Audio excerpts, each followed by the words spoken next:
What is up, YouTube? Welcome back to the channel. We got MUT 22 news and notes. We're going to be going through everything that's really went down in the last 24 hours and what's coming out in the next 24 hours. Everything involving Madden 22 Ultimate Team, we're going to be covering in this video. And then at the end, we're going to be talking about what I'm doing with my Super Bowl present and my NFL Honors investments currently. So hopping into it, we finally got the 97 overall MCS set to go live in Madden.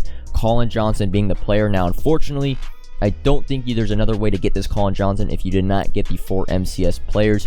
Hopefully, in the next week or two, they maybe drop a solo challenge to give 1 or 2 extra tokens, because I know a lot of people, man, you got other responsibilities. You were not able to watch this stream fully.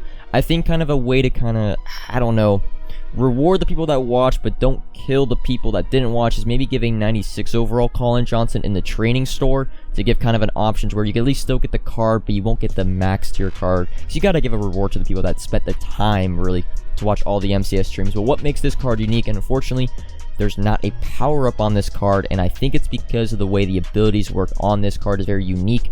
Ability bucket's a new term they've been using for the past few weeks, but how the card works is each ability slot on the card is in essence a different archetype's discounted ability price. So in the first ability slot, it is a deep threat archetype. So deep out elite is 1 AP, deep in elite is 1 AP, those type of abilities. In the tier 2 slot, you can see slot-o-matic. It is a slot archetype discounted price. So slot apprentice, 1 AP, slot-o-matic, 2 AP, 2 AP, and then the third ability slot, it is a route runner archetype's ability discount. So wide receiver apprentice is 2 AP, I want to say outside apprentice is 1 AP, and like route technician is 2 AP, something like that. So it's a golden ticket-esque card, 97 overall, 98 speed if you have the 2 wide receiver strategy speed items. Overall, it is an amazing card. I think this is going to be the best card in the game for a hot minute until we maybe get golden tickets, just because of the ability discounts on each ability slot.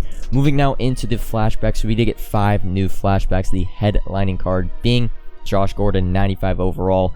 What's good about this card, man, 6'3", so you know he's not 6'6" Colin Johnson, he's not 6'5" Megatron, but 6'3" is still very, very tall.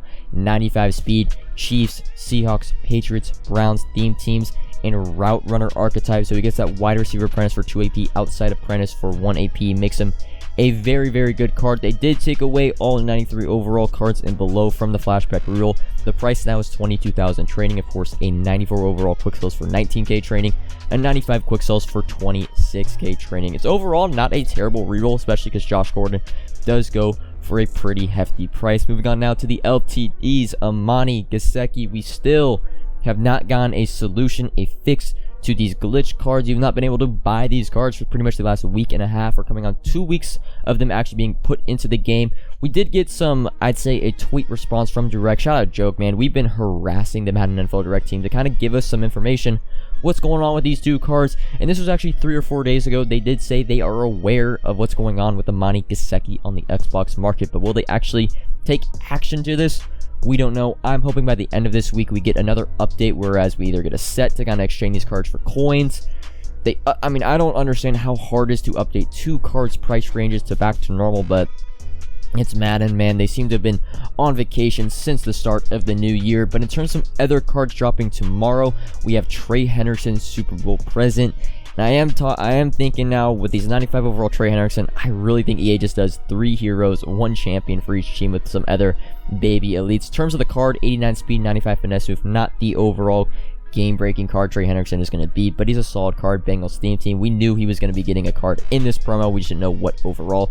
His team of the week hasn't jumped crazy in price at about 7 to 8k. Was going for like 4 to 5. Like I said, I don't think these cards are 1 going to be too good, and then 1 going to be too good, and 2, I just don't think their price is going to jump like crazy. In terms of some other cards dropping tomorrow, we got the LTDs, the one that got revealed on Twitter, and I was waiting to drop this video until they revealed this, but Mark Andrews, another Team of the Year nominee, getting an LTD.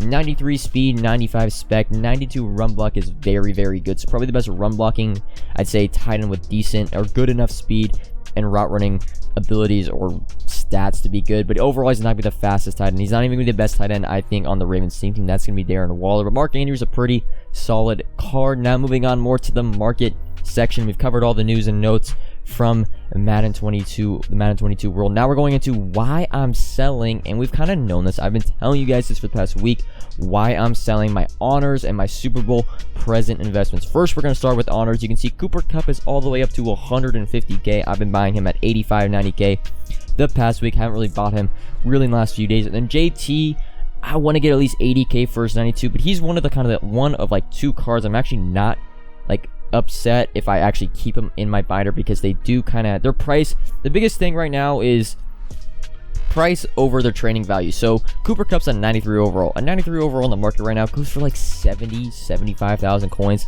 but he's going for 150. That is way above the price for his overall. But JT's in 92, which goes for about 60K in the market, only going for 75K. That's not that much above. You actually see me pick up a Jamar Chase for 145K, and Jamar Chase is that one card that I actually do not mind holding on to or still investing in at under 150K, because it's basically a redux in LTD. But you can see TJ Watt, 87 on the market right now, going for like 12, I want to say like 12, 11K.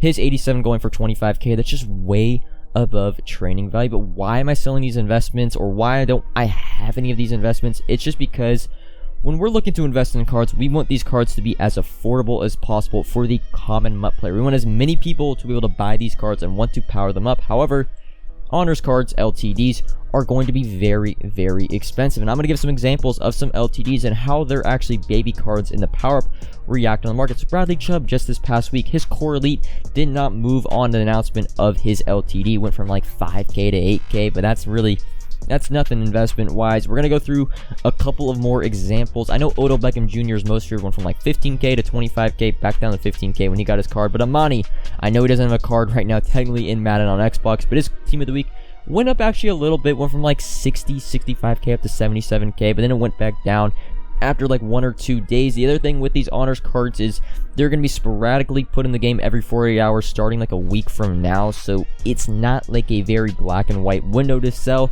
And I think the best example for this is Robbie Anderson. When Robbie Anderson came in the game, he was the best wide receiver in Madden. His LTD was going for like 800, 900K. But you can see from his core elite, it went from 5,000 coins up to like 8,000. That's nothing. And then just the next day, drops back down to 3,000 coins. So you can see, just because the card they're getting is very good, if the card is very expensive and not affordable to the common MUT player, their baby pieces won't necessarily rise in price, and they're already risen, they're already inflated for each piece. But Stephon Diggs is kind of the reason why I think Jamar Chase could still go up in price, and it's a redux. Stephon Diggs playoff LTD came out, and you can even see Stephon Diggs redux in 92 overall went from about 80K to 200K, but I think it's just because the redux, not the most common card, so that's why I kind of like Jamar Chase holding on. He can go from 150, I think, to like 225, 250. However, I do think his LTD is going to be very, very expensive if he does win Offensive Rookie of the Year. Now moving through to playoff investments, and we kind of talked about this with Trey Henderson, but I'm looking to sell my playoff investments, like 95% of them. I'm keeping like one card from each player that I do have in my binder, but I'm looking to sell Jesse Bates. We've been picking up for under really 70K. He's going for about 100. Joe Mixon, we've been buying for under 7K, going for like 15, 16K right now. And I just think, even looking at that Trey Hendrickson card, I think we're going to be let down within the Super Bowl present program. And I think the move is to just sell these cards. Everyone has had 2 weeks to invest in some of the most obvious investments ever. Joe Mixon, Trey Hendrickson, and Aaron Donald, I think, are the top 3 most obvious investments going into this program. But you gotta understand, everyone knows that. And everyone, I think, has been slightly investing in these cards. I've even seen some TikToks on these cards to invest in. So that's why I'm kind of on the board, the train of I'm selling majority, like 90, 95%. You see all these Aaron Donalds. These Aaron Donalds will be off my account probably by the end of the night. I do want 45K for Aaron Donald, but I think most of these cards have already hit their peak when it comes to their price. They're inflated because people kind of just know they're getting cards. Aaron Donald, most feared, I want to get like 115K for him, but you can just see my binder. It's very thin, not a lot of cards. We have not been going crazy with playoff or honors investments. I've been talking about this for the past week. I just don't think they're overall the greatest investments. And then we're going to wrap up this video talking about the trading markets. I always get questions. Should we invest in trading? We got some Super Bowl LTDs coming this weekend, and I just don't really see trading investments being that good for right now. We could potentially be getting an odds boost this Friday, although even if we don't get the odds boost, I just don't think training is able to. Training's not going to go up. I think training either stays the same or goes down. It's already up to like 5.5, even like 5.7 today because the flashbacks weren't that bad. I just can't see it's going above 6. I think it kind of hovers in the low 5s, maybe low mid 4s if we do get an odds boost. But I'm not looking to buy training. I will say, if you plan on doing the 99 overall Super Bowl collectible MVP set or whatever, you probably want to get Ronnie Lott and Larry Fitzgerald before Friday. That's one thing to note. I'll be buying them on stream. Yes, I will be back streaming tonight, but that's kind of everything to talk about in this video. A lot of stuff, new content, MCS, all that fun information, but that's going to be all for this video. Comment if you have any questions, like if you enjoyed, subscribe if you're new, and until tomorrow, peace.